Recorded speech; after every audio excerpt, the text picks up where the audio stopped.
Hello, free people of Earth, and welcome to This Week in Tyranny, the most hardcore news show on Earth.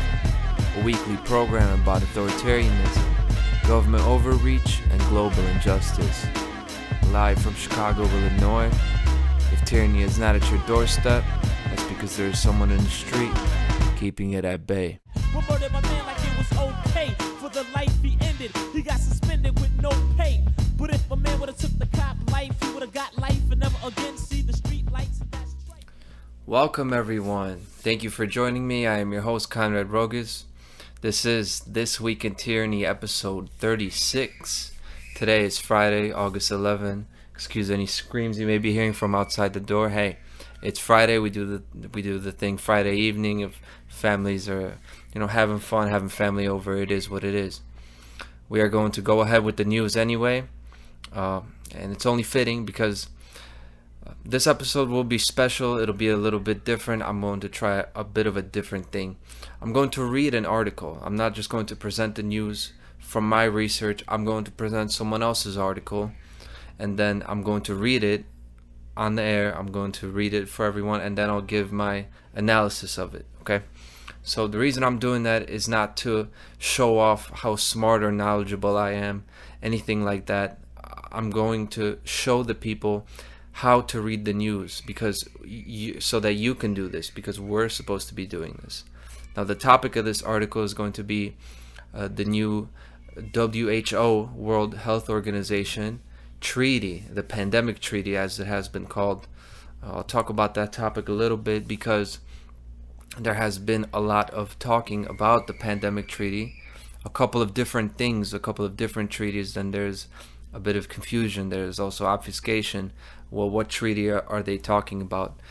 You may have heard that there's a treaty that is supposed to basically cede sovereignty from the nations, the nation states, over to the WHO as some central organization. Now, is this going to be that? Is that the same thing? Well, that will become more clear. So I'm going to jump right into this article, and then after the article, I'm actually going to read a media briefing from the head of the WHO, who is going to be mentioned in this article. So I'm going to begin reading. So I've only read this once, right? When I was first gathering information for what I'm going to do the show about. So I've only read this once. This will be the second time reading it. So if I have some difficulties reading it, if I have difficulties pronouncing names, or if I have to look at the text, please bear with me. I hope you will excuse any of the trouble. I'm really making a point to do this and to not be prepared for it, so that I could show the audience, show you guys what this is supposed to be like, and encourage people to actually read the government, not just articles about the government documents, but read the government documents, okay? Actually look into the source material, because we need to become knowledgeable about that. There are too many people just talking about what's going on, and nobody actually is researching. Not enough people are researching the actual findings, the actual scientific data, or the actual things going on. It seems like all of this information is secondhand, including from me. If you get this information from me about anything, now yes, I'm going to tell you the truth on This Week in Tyranny, of course, but how can you be sure that anybody you're listening to is giving you the full picture if you're getting the information secondhand? So you have to get it from the first hand. Now this article is from The Guardian. I don't know who wrote it. It's really not that significant who wrote it. So I'm just going to jump right into it. It's about, let's go into it. COVID-19 caught the world unprepared. The scramble it prompted for treatments, tests, protective equipment, and vaccines favored the world's richest nations. To avoid the same thing happening in future pandemics, a group of world leaders has proposed a pandemic treaty, which is being negotiated in a series of international meetings hosted by the WHO. So they're presenting it to you as this is an issue of inequality, that the rich nations got the vaccines, they got the medicine, they got all this, and then there was an injustice with all the poor nations. They were not able to administer the same level of health care, right? So this article is already being framed in this way to excuse the pandemic treaty as being something to solve an issue that the people are asking for, but the people are not asking for this, right? The actual WHO treaty, any treaty that the World Health Organization wants to get passed, is about more control and more power, not to mention the occult agendas behind it, right? So they're going to give you the Peter Pan version, not Peter Pan, the Robin Hood version, take from the rich and give to the poor. Okay, mixed up my child's heroes. So continuing with the article, the draft treaty is aimed at ensuring equity in distributing all that is needed to handle a future pandemic instead of the coronavirus free-for-all. That quick little sentence is meaningful because they're saying, well, you don't want chaos, do you? And whenever you're presenting with the option to cede more of your freedom, more of your liberty to get protection, they're going to say that. They're going to say, well, we shouldn't have the law of the jungle, as George Bush Sr. said in that infamous speech where he talked about the New World Order. Well, what is this? The World Health Organization, right? Well, just substitute the word health for control, because that's what it is. This is the World Control Organization, and health is just the latest medium to get it done. It's no longer fascism or nationalism or socialism even. It's health. But make no mistake, this is the New World Order. Okay? However, reaching an agreement is tricky, with diverging government interests, reservations on the part of pharmaceutical companies, and the lingering anti-WHO sentiment from those who oppose the lockdowns, masks, and vaccines during the pandemic. So they're giving you the reasons why an agreement like this is tricky. Those first two, you could kind of just disregard that. What they're really talking about is that lingering anti-WHO sentiment, because there is that going on. People know that the WHO it does not have the people's best interests in mind. Now, I'm not going to go into specifics because this video will get censored promptly. One of the ways I avoid censorship on This Week in Tyranny and my channel in general is that I speak about very big picture things, and I address the World Health Organization, I address government and authority in general from a very principle first, top level perspective. Okay, I don't talk about whether a certain vaccine is effective or not. I don't talk about that. I'm not here to talk about that. So nobody's going to say that I'm giving medically harmful information, because I am not. I am giving truthful information here, and I'm giving, even more importantly, truthful principles, right? First principles and natural wisdom that is eternal. Sorry, I'm getting off track. I'm going to just try to blast through this article. This video is going to be like 4 hours. So, what is the pandemic treaty? The WHO's member states have agreed to work on a legally binding treaty on how to respond to the next pandemic to avoid repeating the damage caused by COVID-19, which not only caused almost 7 million deaths, but especially in poor countries led to increases in poverty and hunger, and disrupted health systems. Now, keep in mind that the things that lead to poverty and hunger is always government. There's really no food shortages anywhere. In very small extremes that happens, but throughout the world, the reason you have poverty and hunger is because you have corrupt infrastructure collapsing completely, or you have arbitrary dictates enforced on the people to not allow them to get the food that they need. So yes, did it cause poverty and hunger? Yes, because of the governments that were in charge, and because of the guidelines that were being put forward from these supranational, above national health, so-called health organizations. Okay, so that's what disrupted the health systems, because there was an occult agenda to disrupt them in the first place, clearly.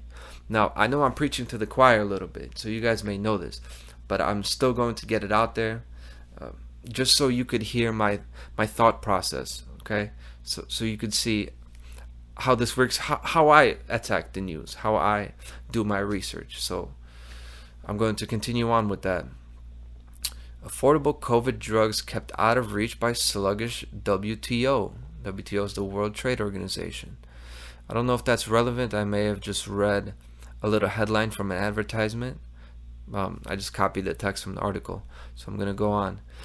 The negotiations are being hosted by the WHO, but it is up to the member states to reach an agreement. The most recent meetings were held in July and are being followed up with more throughout this year, with the goal of presenting a final draft to the World Health Assembly in May 2024. The WHO's Director General, Tedros Adhanom Ghebreyesus, has compared it to the Convention on Tobacco Control, which came into effect in 2005 and was the first international treaty agreed under the WHO. So the last two paragraphs, basically what that was about is they're trying to justify to you why, they're trying to explain to you that it's not a power grab. So what did they say first? Two paragraphs ago, they're saying, well, it's up to the member states to reach an agreement, and the WHO is only hosting the meetings. You'll hear that a lot. You'll hear a lot of the WHO trying to take themselves out of this, saying it's not us doing it, it's just these countries are agreeing between each other, and we're not involved. This is not a power grab by us.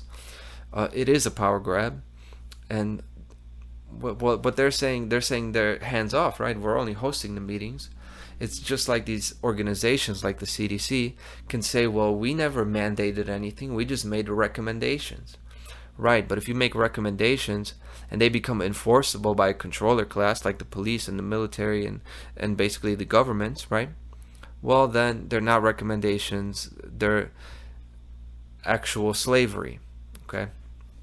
And then Tedros, the Director General, the head of the WHO, compared it to the Convention on Tobacco Control. They're going to say that a lot, that it's just like this tobacco treaty that we made, and see, we didn't, the tobacco control treaty wasn't used as a power grab. It wasn't used as a new trapdoor for the people to bring them into slavery. See, that didn't happen.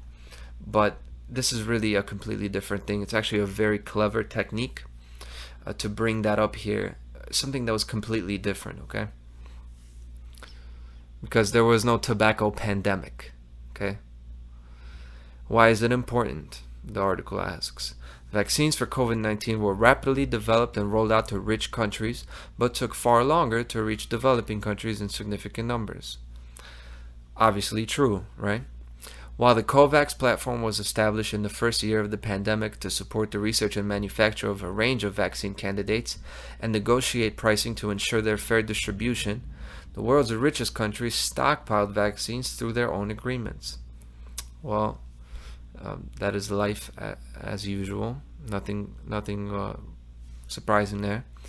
The resource shortages were not just limited to vaccines.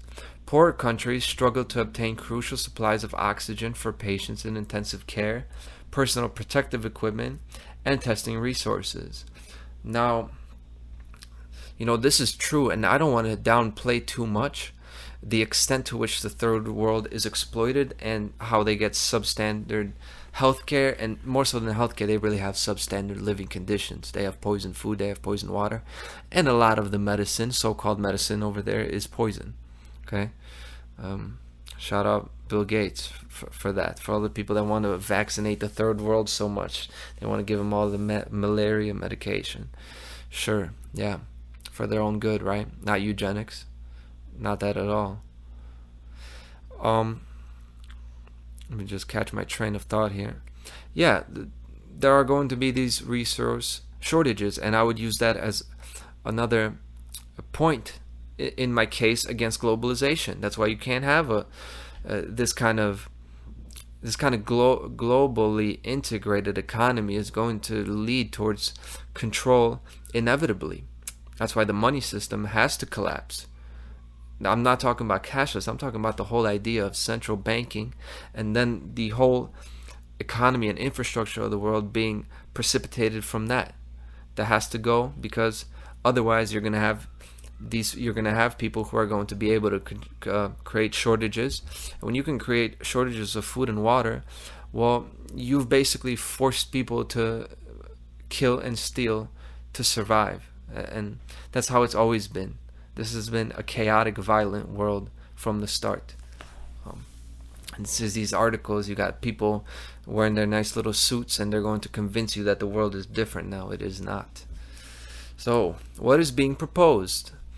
The draft political declaration includes references to global solidarity and expressions of concern ranging from COVID-19's disproportionate impact on low and middle income countries and disadvantaged members of society to its impact on health systems and development. Now, global solidarity, that is a total socialist term, right? People standing together. Yeah, people should be standing together, but global solidarity, they're talking about collectivism. What we really need is world individual solidarity. That means every man and every woman stands for the man and woman next to them. Every man, woman, and child. But of course, this political declaration, so-called, is going to be globalization. Nothing new here. More specifically, it calls for greater access to affordable medicine, including non-branded versions, and for greater support for local and regional production and distribution. It also calls for the WHO to be given the authority and funding it needs to support countries to minimize the risks of a pandemic.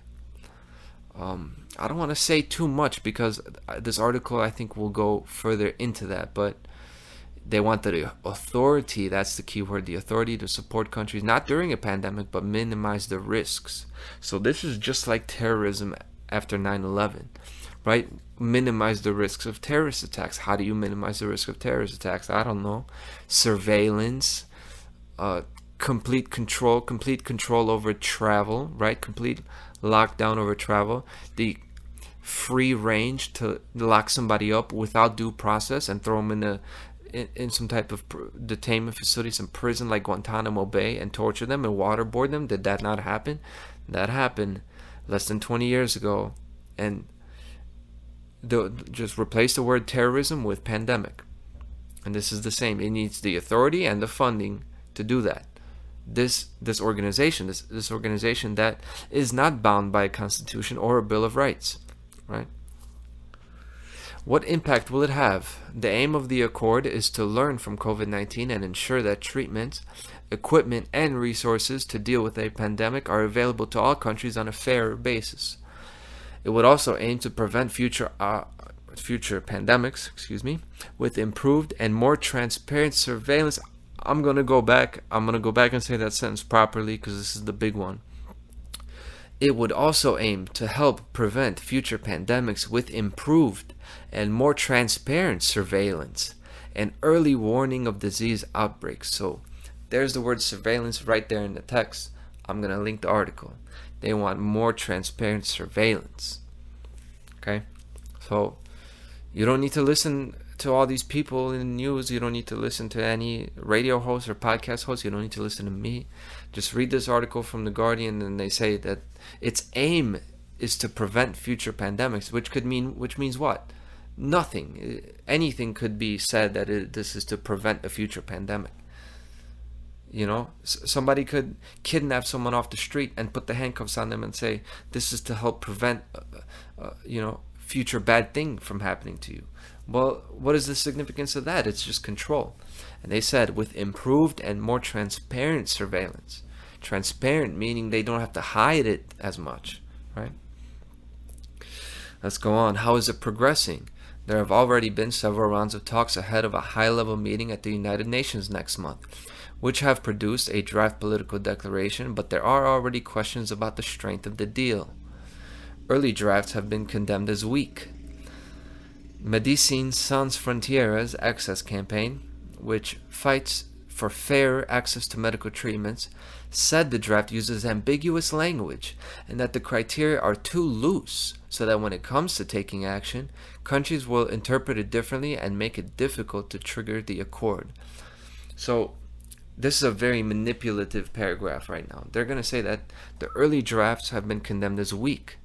So it's not that they actually have been condemned as weak. That's not the significance here. They're trying to get you, the reader, to frame it that way. This is like when you negotiate with somebody, you hit them real low so that you control the price, the mental price of the thing that you're going to haggle over, right? It's just like that. It's just like with a car dealer. This is psychological warfare and manipulations. They're going to say that they've been criticized as weak, so that you get the idea that, okay, maybe they could be a little bit stronger, maybe they could be a little bit weaker.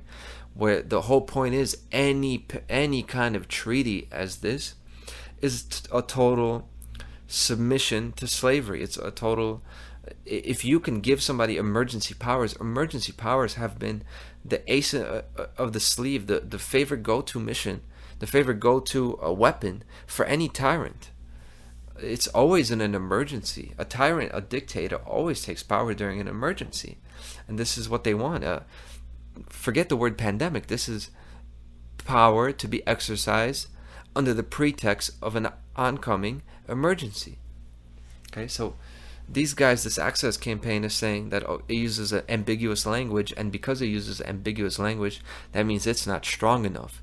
So the WHO won't actually be able to exercise enough power to, supposedly do the right thing to contain a future pandemic. Well, the way I see it, ambiguous language makes it stronger in a bad sense. It makes it more binding, because when you have ambiguous language, it's always going to be argued on behalf of controllers to say that, okay, we have the right to do this. It's just like the Second Amendment in the United States Bill of Rights in the Constitution. The Second Amendment is actually argued that the militia is like a faction of government. It's an aspect of government, which is ridiculous, because the militia is the people. The militia means I have a gun and I'm going to use it against any tyrants or any threat to liberty of this country, any threat to the Constitution. And that's what I mean about ambiguous language. Well, it shouldn't have said militia. It should say the people, but not to criticize that document. This is hundreds of years ago, but that's what I'm saying. Ambiguous language will always allow the tyrant to get their foot in the door and say, no, this means that we can do this. No, it does not mean that you could do that. Okay? Let's go on. Even the definition of a pandemic is criticized for being too narrow, not just as an epidemic that has spread globally, but as one to overwhelm health systems with severe morbidity and high mortality, and causing social and economic disruptions. So this is more manipulation. They're saying that definition of what a pandemic is in this treaty, meaning that the threshold for triggering these emergency powers that the WHO will get as a result of this treaty, the threshold for that, they're saying it's too high. They're saying, well, we won't be able to trigger these powers by the WHO, right? Because currently the definition of a pandemic under this treaty is an epidemic that overwhelms health systems with severe morbidity, means high mortality, high deaths, and causing social and economic disruptions, meaning one that basically turns society upside down. They're saying that's too narrow. They're saying they should broaden it, and suggesting in that sentence, not suggesting, but stating that not just as an epidemic that has spread globally. So according to some, and really it doesn't matter who says this, it's put forward in the article. So if people are reading this, and all these doctors are reading this stuff, all these important decision makers in our society, they read these things. People who don't have to work 10 hours construction like me and doing whatever job you do, they read stuff like this, okay? They read these articles from mainstream media and they think they're informed, they think they're intellectual. That's why it's so important for you to be reading this and reading things like this. So the point I'm trying to make is that when they put that forward in this article, they're making the claim right here. They're going to say, well, somebody said this. Well, it's just like the people on Twitter, they can just read on Twitter, they retweet something and they say, oh, I didn't say that. I'm only retweeting what that person said. Here in this article, they're giving you the idea that we want this definition of a pandemic to encompass any epidemic that has spread globally. So that could be anything. That could be, any potential health risks. They could say, well, there's a new bacteria in all organic food. So any organic homegrown food that hasn't been passed through the FDA. FDA is system, they're going to say, well, we have to make this illegal to protect the people, and they could say there's an epidemic of this bacteria in organic food. And what that would actually be is a poisoning campaign, a control and poisoning campaign, and that's how those definitions would be stretched, and that's how that power would be exercised. So very important right there. I hope you're getting that. There have also been challenges from some opposed to the deal and critical of the WHO. Last month, Tedros criticized claims by those with vested interest that the accord was a power grab by the WHO, which would stymie innovation and research. So finally, at the end of the article, they're addressing the elephant in the room. The people, that increasing loud voice that is against the WHO, or that at least knows that something was done during the pandemic, and that this is a power grab, not just by the WHO, but by the governments of the world and the occult orders behind them. He quotes vested interest. Now you see, he's going to equate that with he means like corporate, like money, like corporate power, vested interest. He's trying to frame it like these are some type of bad actors, rich guys who are trying to, undermine the WHO, when the reality is it's the people. It is the people that are hearing this, and they're saying, no, we don't want this treaty. We know that this treaty is going to be used against us, right? He continues about this. He likened those undermining talks who peddle lies about this historic agreement to the tobacco industry's attempts to thwart the control treaty 20 years ago. He also had to rebut claims from people such as Elon Musk that the treaty means ceding sovereignty to the WHO. So there's that tactic again. They use the tactic of equating this with the tobacco treaty, which is a completely different thing.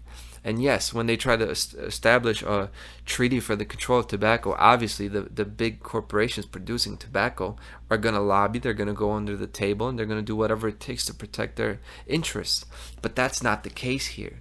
There's no corporate interest trying not to get this WHO treaty passed because they know they can't.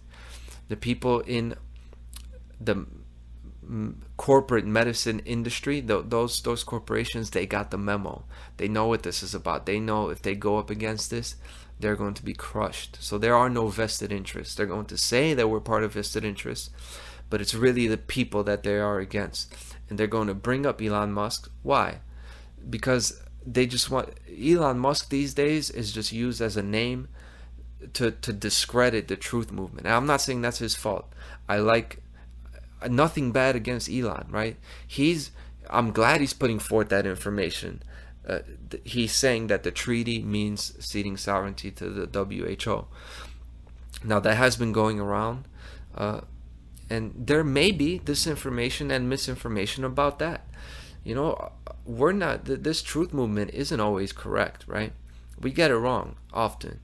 So, not to say that he's completely right or he's completely wrong, but why do they throw it in the articles? To discredit the people, is to align that any kind of opposition to signing away our rights to some kind of organization to have the power to basically dictate global policy that they should have no right, that even the governments of these nations don't have the right to do. Now you want to have an organization at the top ordering the governments to order its people. Well, if we think that there's something wrong with that, then we're going to get tossed in with Elon Musk and basically get ridiculed for that. So that's why they drop his name in there. It has nothing to do with Elon. Lay off Elon. What we're talking about is the immorality of a treaty like this, because nobody has these rights to be signing away and surrendering them. We have these rights. We will never have these rights taken away from us. It's just that people are under such brainwashing that they don't even know. They don't know the whole game over here. That's why I'm reading this article to just explain the train of thought, because, man, people have a real problem thinking clearly, and they accept too much. Don't accept things so easily. Part of the call for better vaccine access involves increased production of non-branded treatments, but Tedros has said this does not mean the profits of large pharmaceuticals will be affected.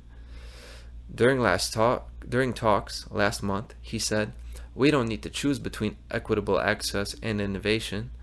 We do not have to choose between protecting public health and making a fair profit. We can strike a balance." So this is Tedros talking about, yeah, we could deal with public health, but we can make some money too. We don't just have to have one or the other. We can do both. This is a crook. This is supposed to be about health, right? And he's trying to get... Do you not see this? Do you not see how sick this is? I mean, they need some. These people need some mental health care. A guy like this that thinks he owns you, that thinks he can tell you what your health is about. Look at him. Watch him speak. What does he have to tell you about health? Let's see. Quick, I'll interject for a bit. Talk for a second. I'll check how long this video has gotten.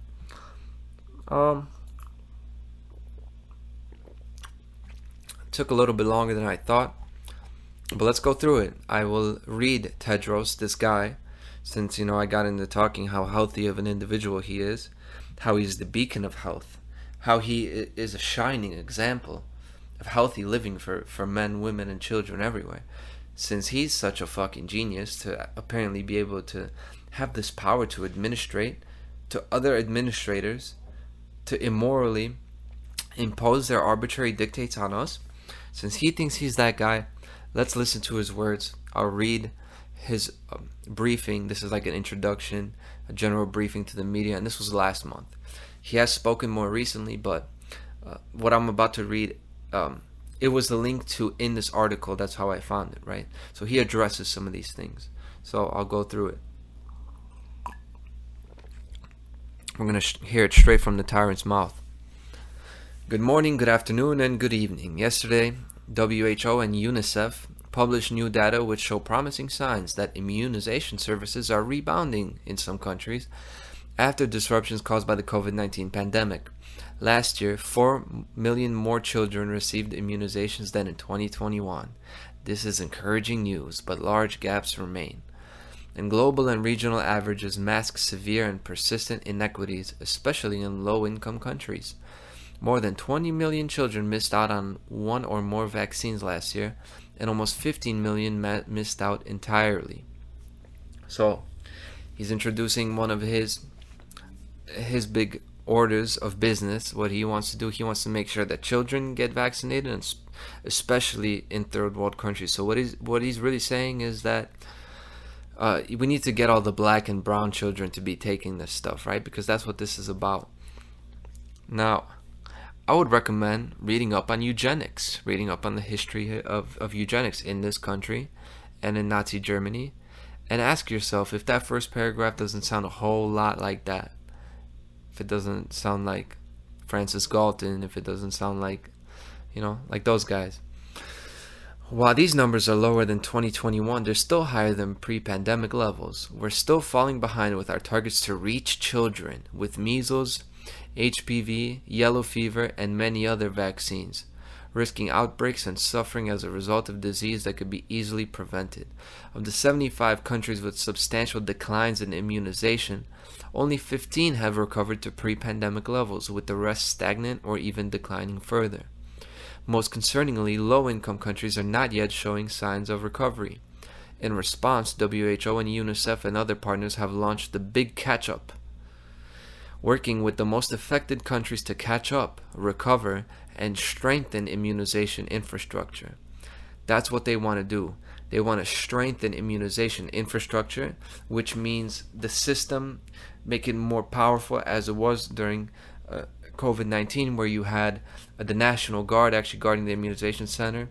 What they want is a more robust and heavy and powerful immunization infrastructure, meaning the system that gets the vaccines in and out to people. Now, the reason they want this is because it may be fine now. The COVID-19 vaccine might be safe and effective. and everything is going to go well. Now, an infrastructure like that, a strong infrastructure like that in third world countries, like those low-income countries they're talking about, what's going to happen when shit hits the fan is that infrastructure is going to be turned into death camp infrastructure. And what was medicine yesterday will be poison today, if it is not poison today. And truth be told, it's poison today. Okay? I wonder if this will be on here. If not, I'll put it on BitChute. I'm going to speak the truth. Regardless, it's going to be on my website regardless. Most concerningly, low-income countries are not yet showing signs. Excuse me, I already read that. Strengthen immunization infrastructure. That's the key thing there. Okay, very important phrase. This week, the intergovernmental negotiating body to draft and negotiate the pandemic accord is holding its 6th meeting. Next week, the Working Group on Amendments to the International Health Regulations will hold its 4th meeting. Do you know that there's such a thing as international health regulations? I didn't even catch that first time I was reading this. I didn't know that. I didn't know we had international health regulations. That's how you know that infrastructure is well in place already. We shouldn't have international anything regulations when it comes to something that can be used against the people's liberties, right? It's bad enough we have to deal with it in our neighborhoods and our countries. But you have international regulations which basically allow for production to be shut down. They allow for basic human rights to be suspended. These are acts of war against us. As the negotiations of both processes are entering a critical stage, with less than a year to finalize their work, later this week the two groups will hold their first joint meeting. The meeting will be webcast. The groups will discuss topics including the definition and declaration of a public health emergency of international concern and the pandemic. However, just as mis- and disinformation undermine the global response to the COVID-19 pandemic, so mis- and disinformation is undermining these efforts to keep the world safer from future pandemics. So what they're saying is, translation, that the people's voice, the people's resistance to the bullshit that we're telling us, it undermined the global response, which means it resisted their power grab, their big black cloud blanket of control that was supposed to be draped over us. That's very, very important. That's conceding defeat a little bit. You see people like this, they're not afraid to concede defeat. They just keep working, because they say it right there. They're saying it to their own. They're saying, okay, they held us back a little bit. They held us back with their mis- and disinformation, because that's what they're talking about, right? I just talked about this previously. They're talking about the definition and declaration of a public health emergency of international concern. So they're talking about that threshold. They're talking about, okay, how can we frame this? How can we phrase this so that when something like that happens that warrants it, we could basically take over control once and for all. They're basically saying that they tried to do that with the global response to the COVID-19 pandemic. See? And then I stopped it in the middle of the paragraph. When I continue and finish it, he's going to falsely equate that with that tobacco treaty that I talked about. So, 20 years ago, the tobacco industry tried to undermine negotiations on the WHO Framework Convention on Tobacco Control. Now, 20 years ago, did the tobacco industry actually collude and actually use their money to try to blackmail and take down these controls? I'm sure they did. That doesn't surprise me at all. And was there mis- and disinformation then? And even during the COVID-19 pandemic? Yeah, there probably was. But see, that one has nothing to do with the other. Right? They're trying to equate it with that. It's a straw man argument. It has nothing to do with that tobacco control treaty. Listen, there are no Chinese or otherwise, there are no Russian hackers trying to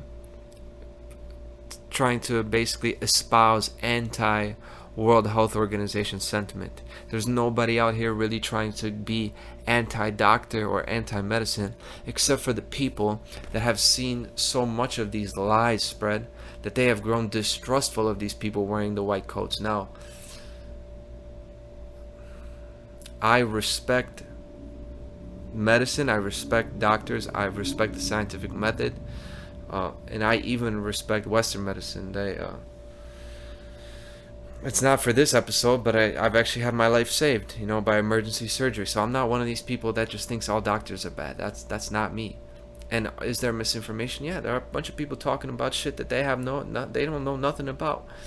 But mostly this garbage and these lies are being fed to us from these national health organizations, from governments, and the government-controlled media. So, no, that's not mis and disinformation. That's true information. And that's what undermined your efforts to keep the world safer from future pandemics. No, you were trying to keep the world closer to slavery and control, right? Get them closely locked down. Didn't work out that much. We'll see how it works out the next time. The same thing is happening now. Yeah, I agree. Groups with vested interests are claiming falsely that the Accord is a power grab by the WHO and that it will stymie innovation and research. Both claims are completely false. I need to put this plainly. Those who peddle lies about this historic agreement are endangering the health and safety of future generations. I'll put this plainly. You're full of shit, Tedros, and you're trying to threaten us and shame us by saying, "Oh, if we're against this, then we don't care about the old people, then we don't care about grandma, then we're hurting the kids." No, we're not hurting the fucking kids. You're hurting the kids, Tedros. If two companies sign a business contract and use lawyers to help them develop it, that doesn't give the lawyers control over the contract nor make them a party to it. It's the same here. So basically, if I gather this correctly, he's saying that they're just like a lawyer and they have no part in this treaty, that it's just an agreement between countries. This is like when you're fighting with your brother and your parent brings you together and says, if you want to apologize to your brother, here's your chance. And they're saying, okay, it's a negotiation between the two of them. Are you going to say sorry? Are you going to do this? But what is implied there is violence. The violence that is implied, that if he doesn't apologize for hitting his brother, then he won't be able to eat his favorite food or go watch his show, or he'll have to read for an extra hour or get different kinds of punishments. It's the same here. So don't buy their bullshit explanation, because it's actually childish. It could be explained that easily. The Pandemic Accord is an agreement between countries, and WHO is helping to develop that agreement. But WHO will not be a party to the agreement. As the countries themselves have pointed out repeatedly, this is an agreement between countries and countries alone. This accord aims to address the lack of solidarity and equity that hampered the global response to COVID-19. It's a historic opportunity for the world to learn the painful lessons COVID-19 taught us and make the world safer for generations to come. Earlier this week, I had the privilege of addressing the meeting of G20 finance ministers and central bank governors. I made the point that the global economy and global health are inextricably linked, as the COVID-19 pandemic demonstrated. And of course, pandemics are far from the only threat to health and economies. Every day, diseases, conditions, and injuries incur huge costs to governments in terms of health sector spending and lost productivity. Real toxic right there, what he's saying. He's saying he met with the G20 finance ministers and central bank governors. Now, what do they have in common, those guys? What does a central bank governor has in common with the leader of the World Health Organization? Clearly control. Clearly how to team up to increase the power of both of those institutionalized cartels. That's what they are. And you see finance, financial tyranny, and central banks that have been topics on This Week in Tyranny in the past. You see, not to brag too much, but I'm on point with this shit. Look at the record. Look at the episodes I've done, and see if the stuff hasn't come true, right? Because I'm not doing no prophecies. It's not coming true. This is what's happening. That's why I want to read stuff like this. I want to read stuff like this live, in a very real way, a very authentic way. This is the real me. This is the real me in my room reading the news. Yeah, I know it's not exactly the highest quality news show ever, but it is the most hardcore news show on earth. And I'll tell you what, the information here, it's on point. And you can be just like this. You should be just like this. You should be a journalist. You should be able to to decode this. Okay. The people that we listen to, that we take advice from, they are in no position to give us advice or any kind of pointers how to do our research properly. We can do this ourselves. You just need to spend the time to do it.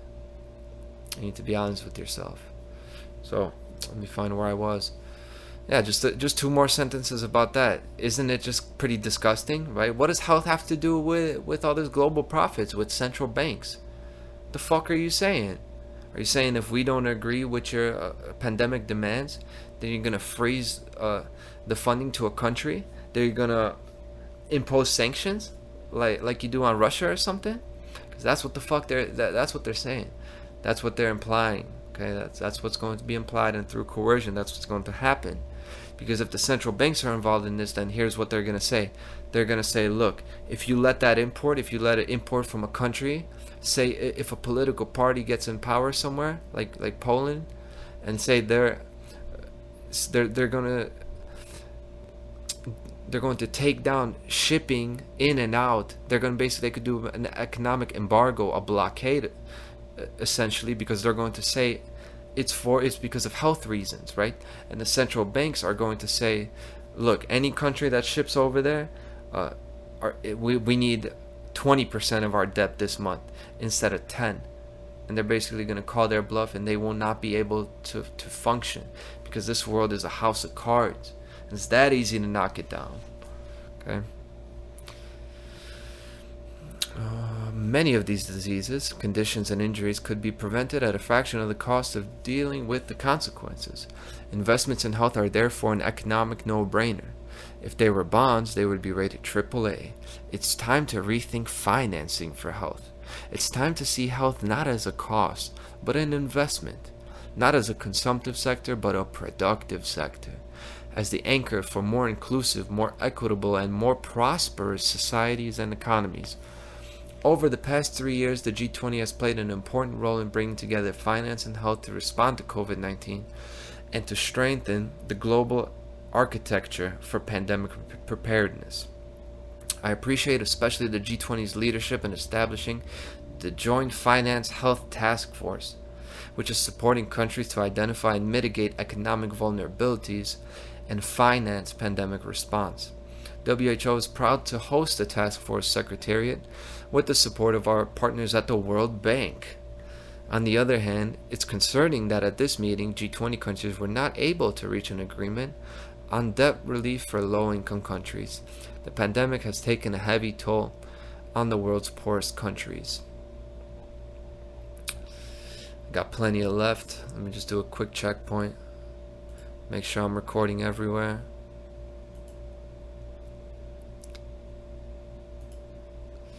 Yeah, let's go. Let's roll with it. I'm going to finish this up, even though it is a lot. They have a joint finance health task force. Cool. And they're with the World Bank, our partners at the World Bank. This does not disgust you that there's such a thing as the World Bank? Do people really think that this is for our own good? No, people know that the world is corrupt, right? When you get down to it, it's like, okay, many people are just super clueless. They don't think there are evil people, that there are selfish people in institutions. And then there are people that are like, yeah, the world's all about money, but it's not just about money. You see, I meant to say this at the beginning. Many people say follow the money, and that's how you find out the truth about something, right? You follow the money.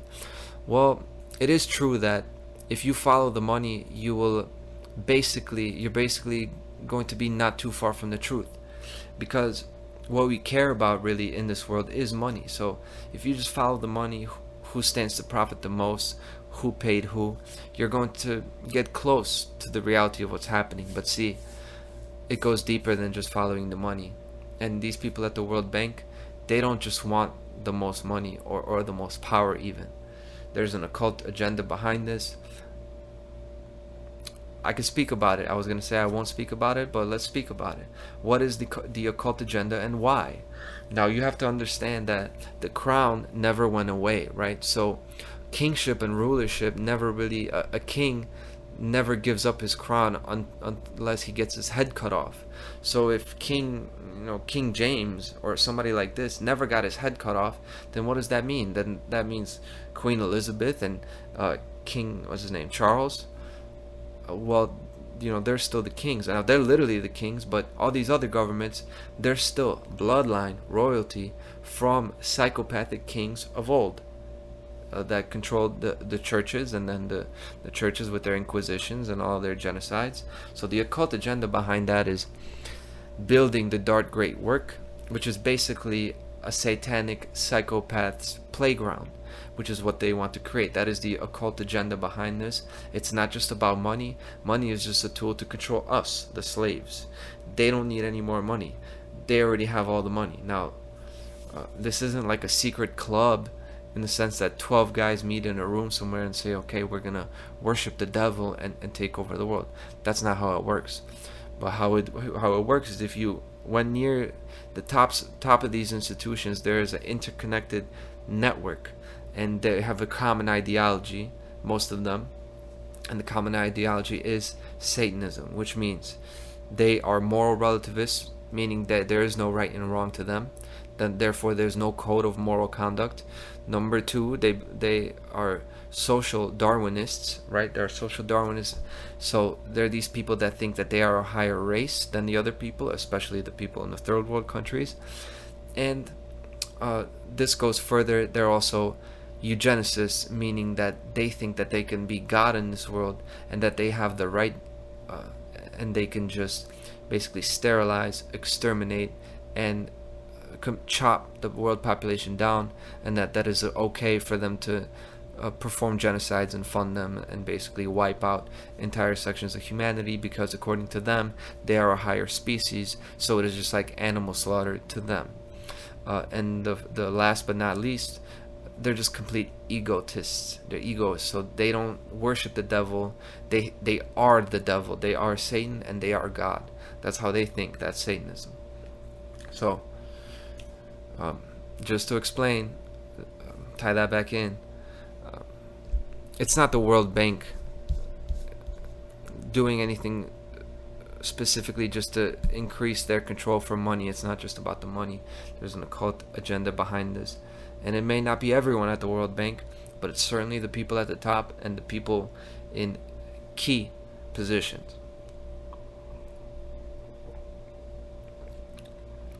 Continuing with this article, the burden of debt will keep them in a cycle of poverty and prevent them from making investments in health that could help to fuel their recovery and growth.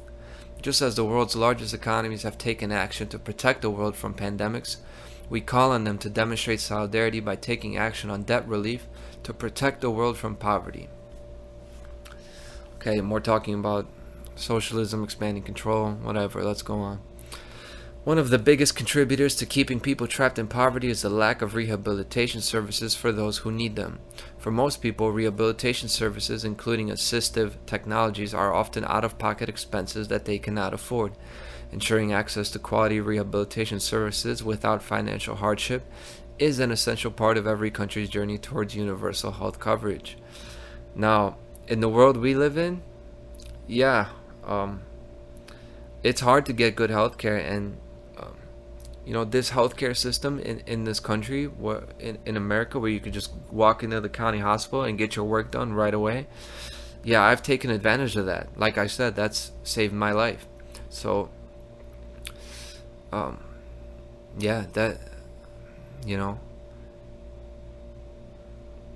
finding the right words to frame this. See, they're not all evil, right?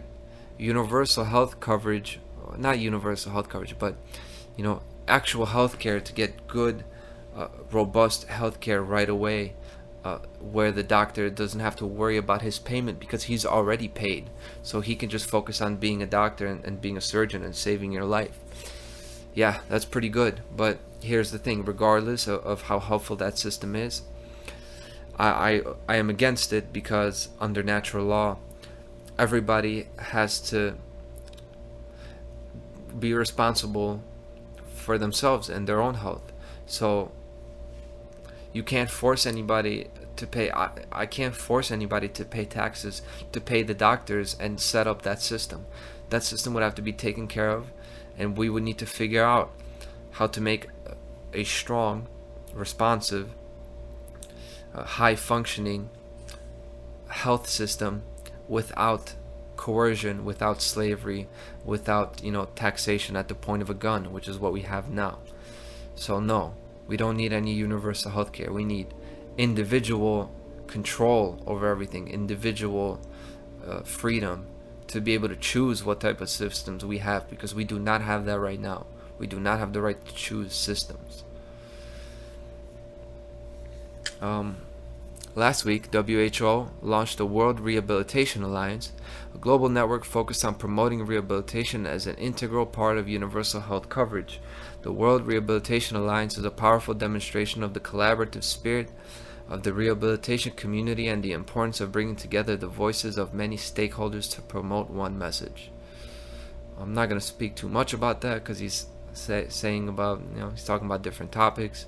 Many countries in the northern hemisphere are now experiencing extreme heat, driven by the El Nino weather pattern and climate change. By the way, let me interject that. I think it was 5 episodes ago I talked about just this. I talked about extreme heat driven by El Nino and climate change.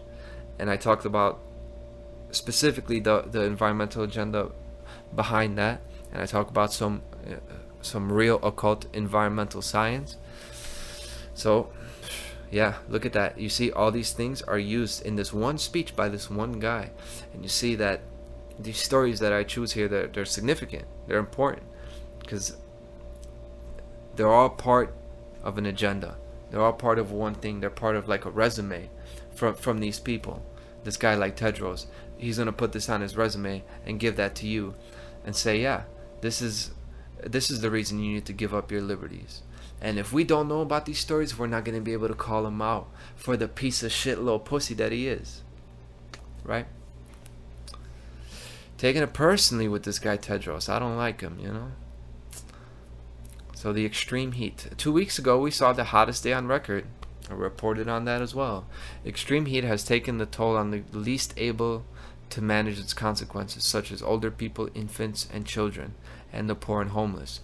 Now that sentence, I completely agree with. Me and Tedros hold hands in solidarity when it comes to that. Yeah, it's true. It has been pretty hot. When it gets hot, it's going to hurt the old and it's going to hurt the children. And we need to help the homeless and the children and the old people. And I agree with that. That's why not everything a tyrant says is wrong. He will speak the truth sometimes, and this is true. But what he doesn't tell you about is the geoengineering that is making the extreme heat happen in the first place. Okay? And our toxification of the world, not through fucking engine exhaust, but through mass production and toxic runoff and completely batshit crazy technologies and endeavors that if we knew the full extent of them, we would never allow it to happen. Nuclear bombs, ridiculous. It also puts increased pressure on health systems. Exposure to excessive heat has wide-ranging impacts for health, often amplifying pre-existing conditions and resulting in premature death and disability. In collaboration with the World Meteorological Organization, that's interesting. World Meteorological Organization. Now, is that the Geoengineering Association? I don't think so. That might be another one, right?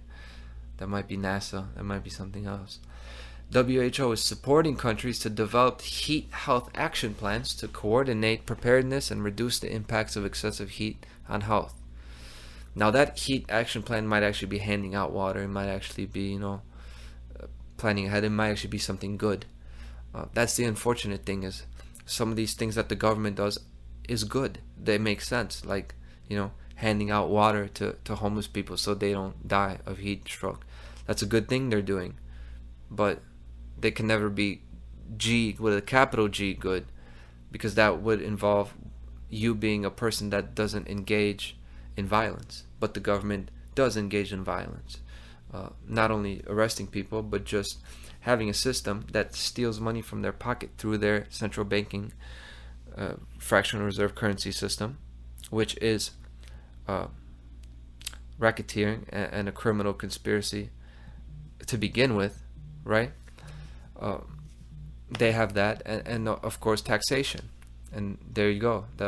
That's your violence. So they're not good people, but they do some good things. Okay, last one. Now to Poland, which has notified WHO of an unusual outbreak of 29 cases of H5N1 avian influenza in cats.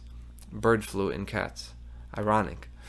The source of exposure is unknown and investigations are ongoing. No human contacts have so far reported symptoms, and the surveillance period for all contacts is now complete.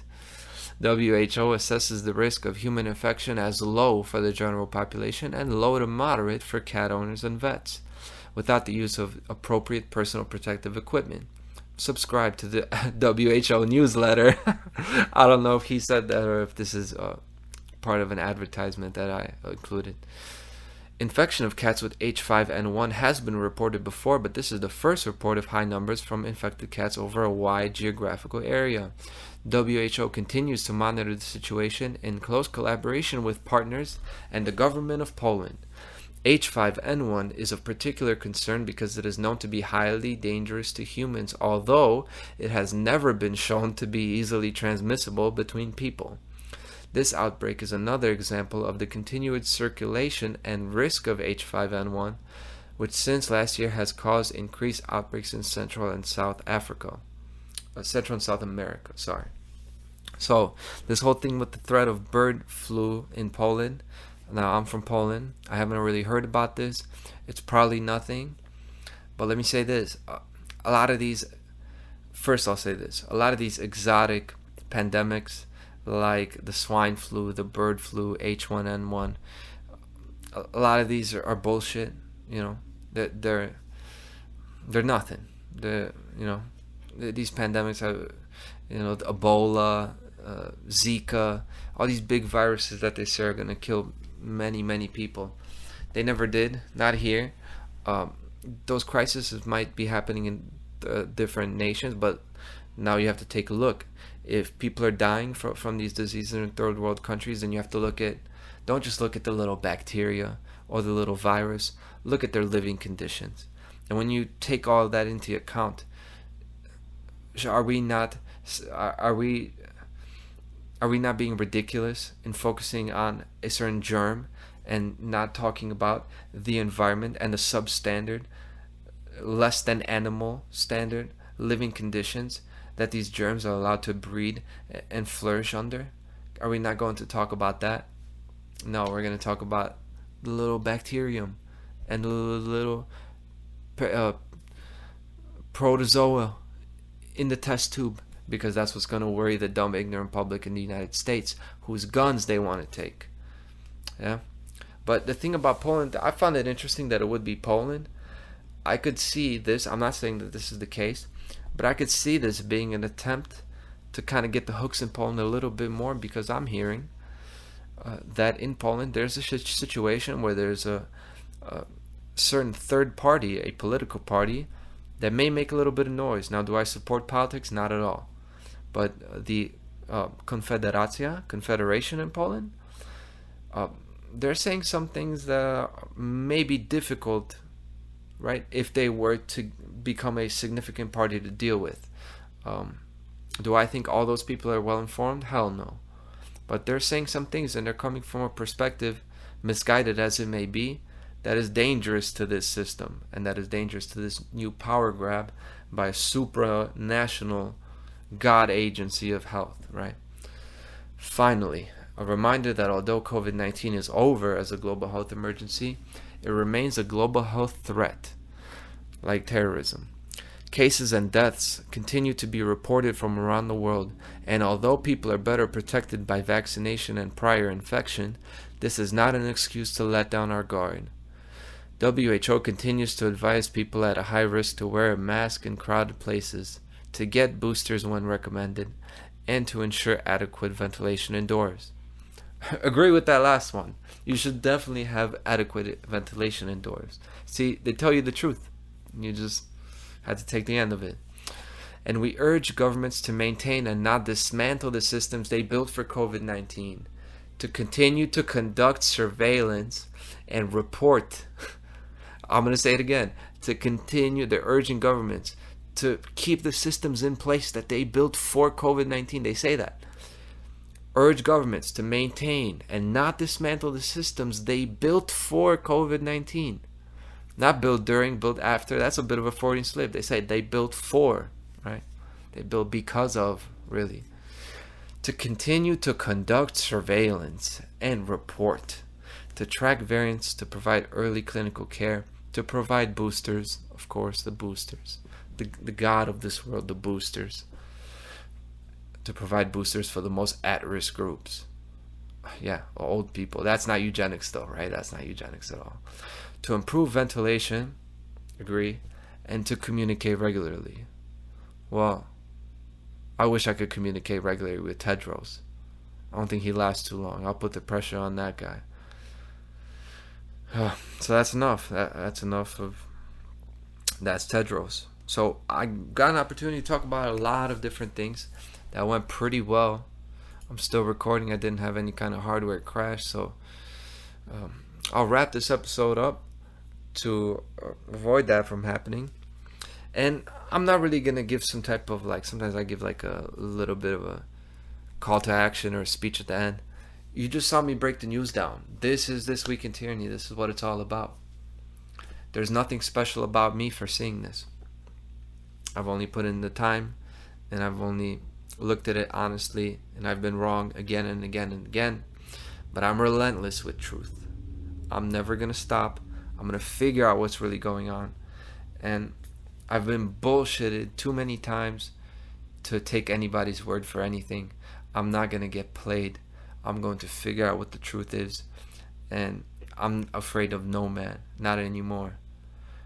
Nah, I'm sacrificing and dedicating my life for freedom, for helping people who are in addiction, and most importantly to help women and children to speak up for the voiceless, because there's a lot of voiceless people, or the people that haven't learned how to use their voice. I learned how to use my fucking voice. So, open challenge to Tedros. Come debate me. We'll see whose voice is stronger. We'll see who's better prepared. Your 20 years, your schooling, your classes that taught you how to speak and how to evoke emotions, how to breed trust and inspire trust in somebody that's listening to you. You bring all that training here, and I got the truth on my side. And if you have the truth on your side, you will win. Just be honest and learn the truth. Nobody's going to teach it to you. There aren't too many Conrad Roguses out there, but thank you very much for joining me. I appreciate your time. I know it's been a long episode. Love and respect to everybody listening and everybody else in the world that's not listening. I got love and respect for them too. So thank you, and I'll see you next week on This Week in Tyranny. I'm fed up with that bullshit. I'm fed up with that bullshit.